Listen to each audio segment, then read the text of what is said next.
viagem, cera e muitos outros temas foram passados em revista em 2012. Na edição de hoje, vamos relembrar matérias que marcaram nosso programa, com depoimentos de quem colocou a mão na massa, os nossos repórteres. O Em Revista começa agora.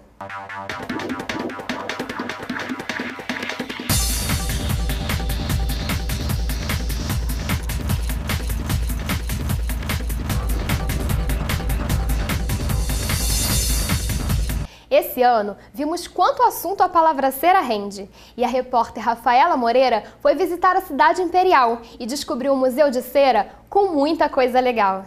Eu tive que fazer o Museu de Cera e lá era muito legal.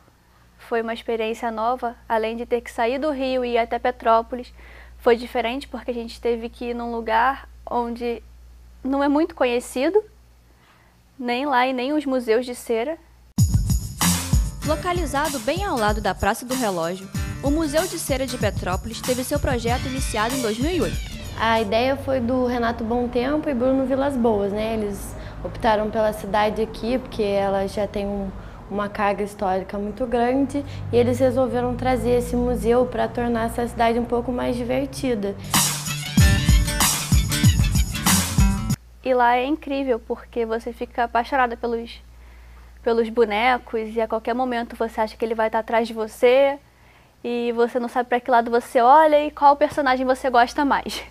História na sala de aula pode até não ser tão empolgante, mas o Museu de Cera propõe uma forma diferente de aprender.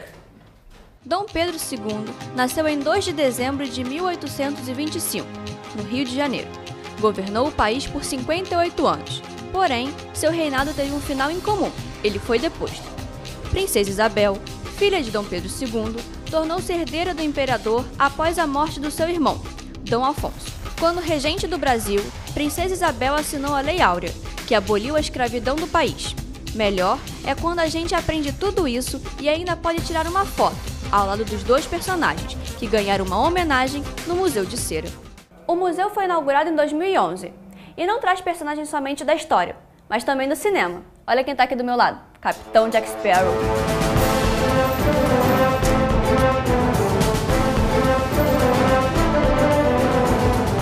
Batman, Hitchcock e Superman dividem o mesmo espaço no Museu de Cera.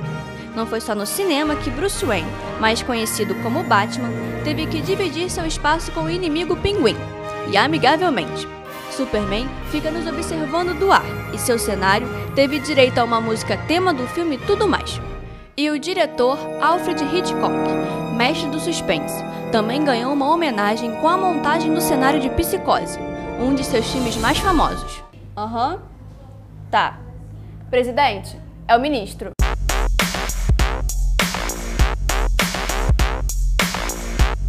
As esculturas são feitas em ceras e todos os rostos são esculpidos inteiros.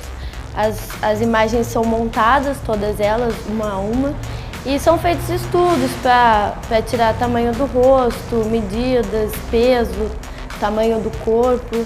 E aí são fabricadas por uma equipe. Os cabelos são implantados fio a fio, o bigode e os olhos são prótese humana. Imagine estar na casa de um dos personagens mais famosos do mundo. E olha, até pra Petrópolis o Mr. Bean trouxe o Ted. O museu exibe figuras em seus 2 andares, e cada figura está em um cenário que conta a história do personagem.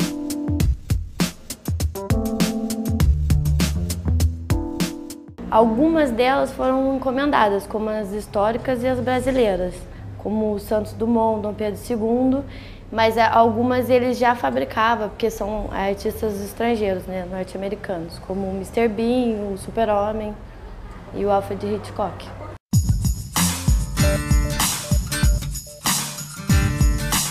Além de observar de perto as esculturas, o visitante do museu pode tirar fotos ao lado dos personagens e até mesmo cantar com personalidades da música popular brasileira, como Gilberto Gil. A máquina do tempo pode não ter sido inventada, mas no Museu de Cera não parece difícil trazer o passado para o presente ou ir de volta para o futuro.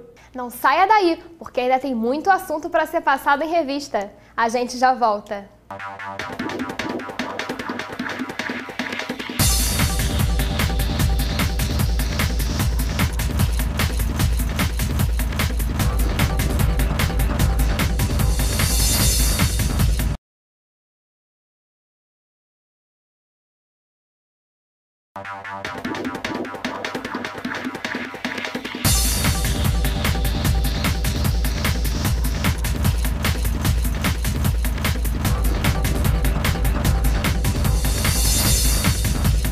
Em Revista está de volta e hoje estamos desdobrando o próprio programa. Os alunos estão relembrando as matérias que foram ao ar em 2012 e comentando as experiências e desafios de produzir as reportagens. Tem gente que não apareceu na frente das câmeras, mas trabalhou muito. Eu já estou no Centro de TV da Uniswan, devem fazer uns 2 anos. E eu já produzi alguns programas em revista. Entre eles está o Em Revista Educação, onde eu fiz uma matéria sobre ensino à distância. E foi legal porque a gente entrou no núcleo que desenvolvia essa parte aqui na Uniswan. Você liga o seu notebook, acessa a internet e pronto, o conteúdo está lá. Mas não é só isso. Existe muito trabalho por trás do ensino à distância. Primeira parte seria a elaboração do conteúdo didático, do material didático. A modalidade à distância é uma modalidade que vai oferecer ao aluno a possibilidade de ele estudar sem necessariamente estar dentro da instituição. Ele pode estudar em casa, pode estudar numa lan house, enfim. Então, o primeiro passo dessa elaboração é a construção desse material didático, do conteúdo pedagógico de uma disciplina. Então, nesse primeiro momento, o professor vai construir esse material, elaborar todas as aulas, quantas aulas forem necessárias, o conteúdo todo que ele teria que representar numa aula presencial. Normalmente, uma disciplina de 60 horas, de 80 horas, então esse material é todo produzido por escrito. O mais engraçado é que foi uma matéria que era para tapar buraco, porque o programa estava com pouco tempo, e a gente teve que fazer a matéria em 2 dias, então foi correria total de entrar em contato com o pessoal e conseguir falar com eles no dia, para gravar no dia e a gente decupar no outro, e então conseguir entregar o programa a tempo. Foi uma experiência bacana por conta dessa correria, que a gente tinha que pensar rápido e fazer tudo muito rápido. Depois de todo esse processo, o projeto vem para as mãos do Flávio Anunciação, que é o responsável pela inserção dele na plataforma. Como é que funciona esse trabalho, Flávio? Depois que o pessoal da área técnica desenvolve todo o conteúdo, eu pego esse conteúdo e insiro dentro da nossa plataforma EAD. A nossa plataforma é uma plataforma open source, é de software livre, que foi que a instituição escolheu. E a gente tem 3 plataformas, uma para graduação, uma para extensão e uma para pós-graduação. A plataforma de ensino à distância nada mais é do que um website, preparado para se tornar um ambiente virtual de aprendizagem. A gente coloca o conteúdo para o aluno com as disciplinas e algumas atividades para poder verificar o aprendizado do aluno. Outra matéria bacana que a gente fez foi do Em Revista Internet, se não me engano acho que foi a 2ª edição da Revista Internet, que a gente visitou um curso de games para poder falar sobre o mercado de jogos. E foi super bacana, porque os alunos de lá estavam cooperando, as coisas estavam dando super certo.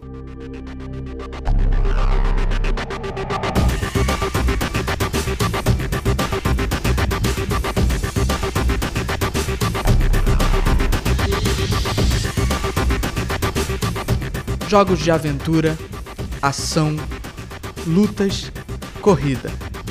Na internet tem games para todos os gostos e idades. Gráficos mais bem elaborados e a possibilidade de maior interação, como a conferência de voz entre jogadores, fazem o mercado aumentar cada vez mais. O mercado de games é um dos mais rentáveis do segmento de entretenimento, e desde o final dos anos 90, a internet possibilitou um crescimento ainda maior. Os jogos em rede pela internet dominaram a web. O mercado de jogos hoje em dia é a maior indústria do mundo. A gente já, mais ou menos 1 a 2 anos atrás, já vem superando a indústria de cinema. E por ser um mercado muito competitivo lá fora, principalmente a indústria de desenvolvimento de jogos, ela tem se tornado cada vez mais profissional. Os famosos consoles que antes só reuniam os amigos para jogarem os games em uma mesma casa, agora permitem uma interação diferente por conta da internet. E também é legal porque foi uma produção calma, diferente, por exemplo, do Em Revista Educação, que a gente teve que fazer a matéria de um dia para o outro. Essa a gente conseguiu planejar, a gente sentou, a gente fez tudo certinho, ligou para eles, deixou tudo acertado, então eles estavam já esperando a gente lá. Foi uma experiência calma que a gente teve aqui, uma das poucas experiências calmas que a gente tem. Eu tive que produzir um VT também sobre o que aconteceu no 11 de setembro, então foi mais pesquisa. A gente acha que a gente sabe tudo que aconteceu nas coisas, mas quando a gente vai produzir uma matéria, a gente vê que a gente não... na verdade, a gente tem muita pesquisa para fazer, tem muita coisa para falar.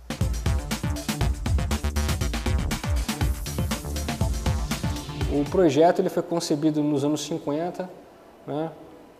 E não foi uma pessoa só, tinha vários escritórios de arquitetura na época, e o projeto ele foi apreciado pelo presidente, tamanha era a importância.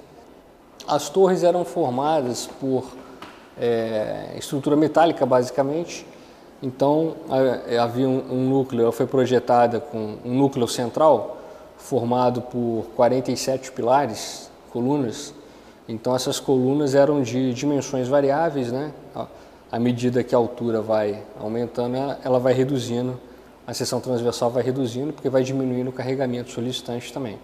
No final dos anos 60, início dos anos 70, era o prédio mais alto do mundo na época, né? Superando o Empire State. Então a gente tem, na verdade, 400 e poucos metros de altura, 110 andares, então é um empreendimento realmente muito grande. Bom, quando surgiu a pauta, na hora tinha uma pessoa para que pudesse falar sobre o 11 de setembro, que estivesse no local, né? E logo assim me lembrei de uma amiga da minha esposa que na época estava lua de mel, no 11 de setembro, né? E ela foi uma testemunha ocular. E na hora assim eu comentei sobre a pessoa em si, entrei em contato e nós fomos lá na casa dela, né? Fizemos a matéria e foi assim surpreendente ver as fotos, as imagens em si, os documentos da época. E assim, eu gosto muito de poder fazer esse tipo de material, de poder ter contato com a pessoa, escutar histórias.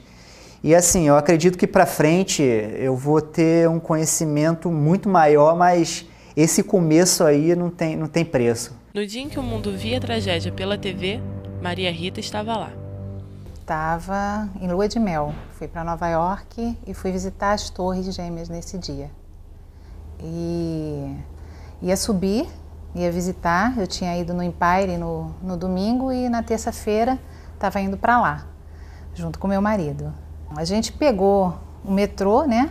Tinha batido somente o primeiro avião, a gente não sabia de nada. Aí ele desviou o metrô, porque ia parar embaixo do prédio, conseguiu fazer o desvio. E quando nós subimos, a gente se deparou com aquela cena lá, aquele avião naquele prédio. Ninguém imaginava nada, a situação, por mais complicada que fosse, estava sob controle. Tinha bombeiro, policiais, tudo já verificando. E a gente ficou olhando.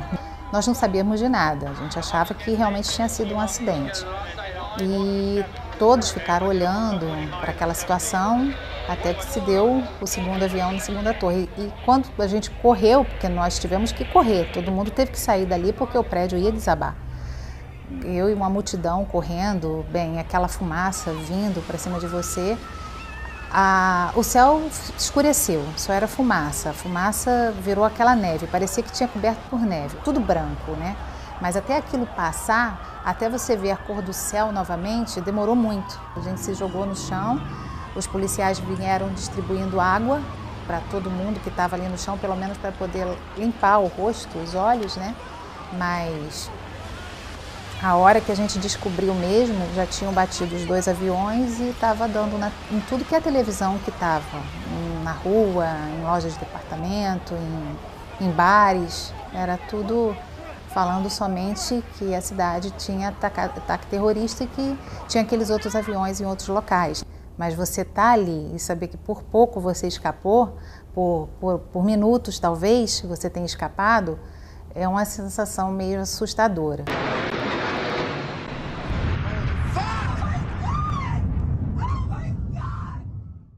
No próximo bloco, vamos mostrar mais um pouco do que rolou em 2012. Não saia daí, porque o Em Revista já volta.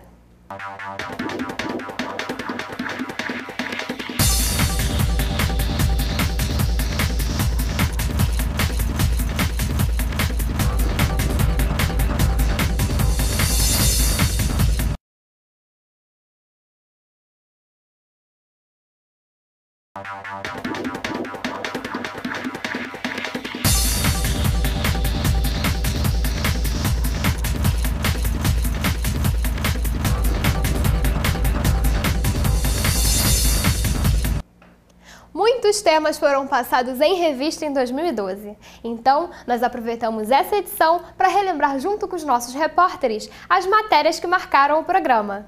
E teve muita coisa legal. O último Em Revista que a gente produziu aqui em equipe foi o Em Revista Viagem.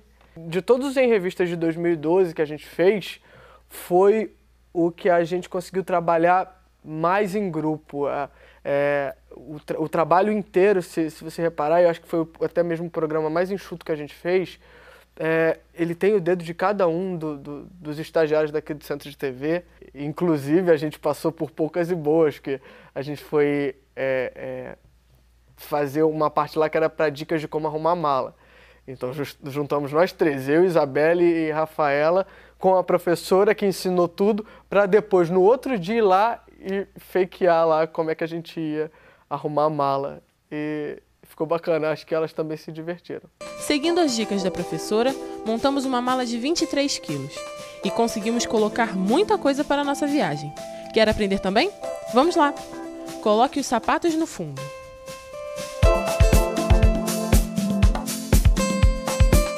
Necessaire, roupas íntimas ou de banho e todas as outras coisas pequenas, como estes livros, ficam no fundo também. A dica da professora é deixar tudo o mais nivelado possível e ocupar o máximo de espaços vazios no fundo da mala.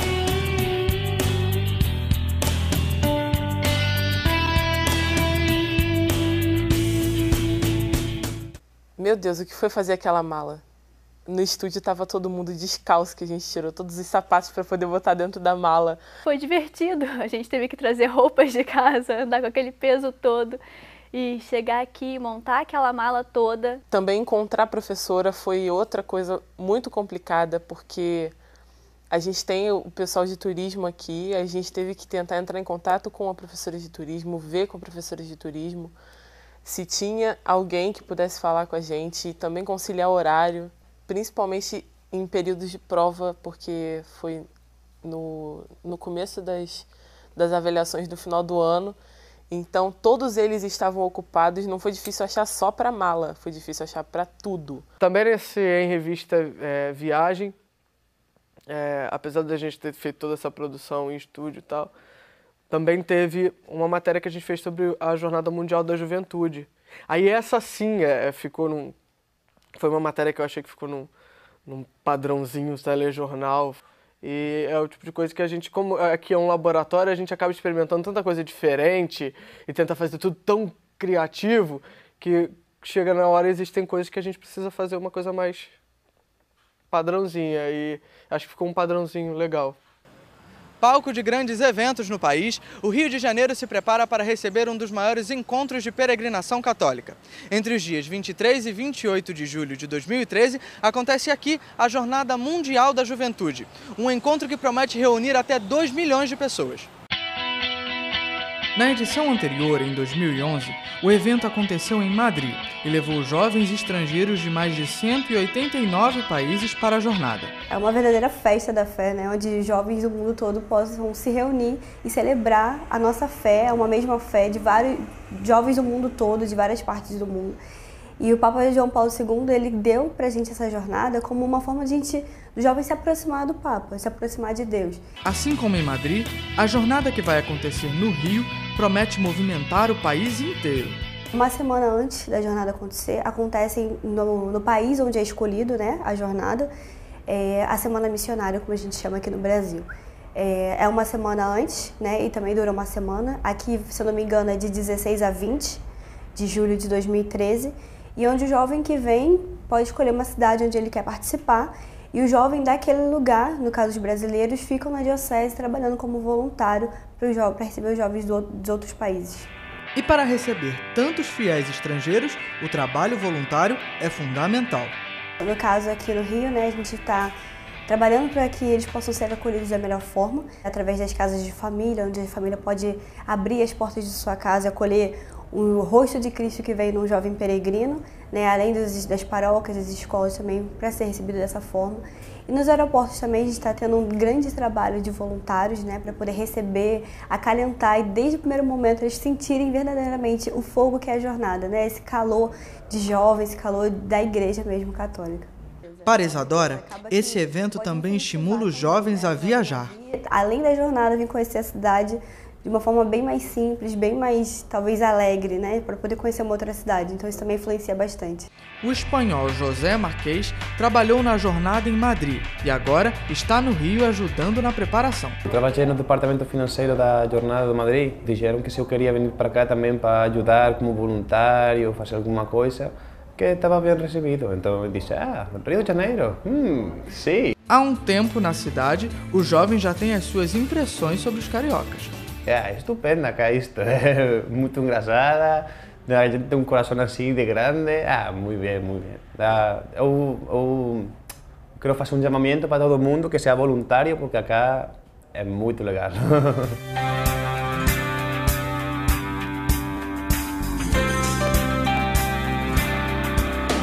Outra experiência que eu tive com o programa em revista foi de gravar sonoras. E aí a gente não está de frente para a câmera, a gente está atrás dela. Mas é bem complicado porque você tem que correr atrás das pessoas para falar com você e às vezes você só tem uma pessoa que possa falar sobre aquele assunto e essa pessoa não quer falar com você. E aí você pensa, e agora o que eu faço? Planta bananeira, meu filho, porque você vai ter que estar com o programa pronto. Na realidade, óleos são ácidos graxos. Na realidade, é um éster de triacilglicerol proveniente da esterificação de ácidos graxos e glicerol. Isso é a definição básica de óleo. Mas tem um outro tipo de óleo que é chamado óleo combustível, que na realidade é derivado de hidrocarbonetos. São estruturas químicas completamente diferentes e são empregados de forma completamente diferentes. Bom, o óleo pode ser utilizado de várias formas. O combustível proveniente do petróleo, ele quando chega, por exemplo, numa refinaria da Petrobras, ele é destilado e separado por frações. Essas frações originam a gasolina, o GLP, gás natural, asfaltenos, que são óleos mais brutos e mais pesados, que são utilizados no asfalto. Em torno do universo feminino, o peito sofre uma evolução de acordo com termos religiosos e termos muito mais do jogo de sedução e poder, que ao longo dos séculos ele foi evoluindo e abrindo a questão do poder demonstrar a feminilidade através dessa região. Sempre foi um ponto muito forte de foco. Gravar para Em Revista ao mesmo tempo que é complicado, é bem divertido e é muito diferente fazer o trabalho de apresentação para a produção, que eu já fiz os dois, já tive essas duas experiências. E apresentar talvez seja um pouquinho mais fácil, mas mesmo assim eu tenho que gravar o texto, tenho que saber me portar frente à câmera, ter uma boa dicção, saber falar tudo direitinho, senão as coisas não mandam. E eu tenho muita dificuldade em conseguir gravar o final do programa. Sempre saem para lá de 20 takes. O programa de hoje passou em revista a palavra internet. E se você tem alguma sugestão para as próximas edições, te dou uma dica: use a internet. Envie um e-mail para centrodetv@uniswan.edu.br e até a próxima. Tchau! Viu só quantos temas legais nós passamos em revista esse ano? Então fique ligado na nossa programação, porque em 2013 tem muito mais. E se você quiser assistir esse e outros programas produzidos pelo Centro de TV da Uniswan, acesse nosso site tv.uniswan.edu.br. A gente se vê ano que vem. Tchau!